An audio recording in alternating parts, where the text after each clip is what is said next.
అంటే తీరింగ్ అండి, తీరింగ్ ఉండదు.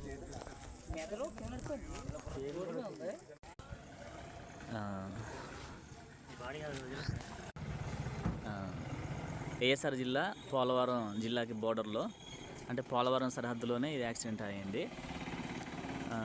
బండి వచ్చి ఈ రోడ్డు మీద నిలబడినటువంటి బండి వచ్చి ఇది కొంగసింగ్ అంట. పడిపోయిన బండి వచ్చి లోకలే మెమ్మాకారం.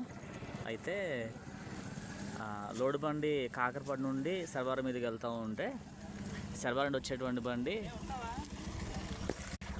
బండి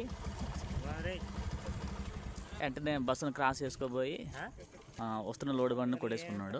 అదే కొట్టిన బండి స్పాట్ డెడ్ అయిపోయాడు.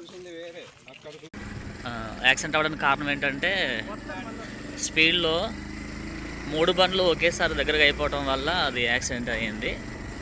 బస్సును క్రాస్ చేయబోయి బస్సు క్రాస్ అయిపోయింది, ఎదురుకొని వస్తున్న బండిని ఢీ కొట్టాడు. ఆ విధంగా యాక్సిడెంట్ అయ్యింది.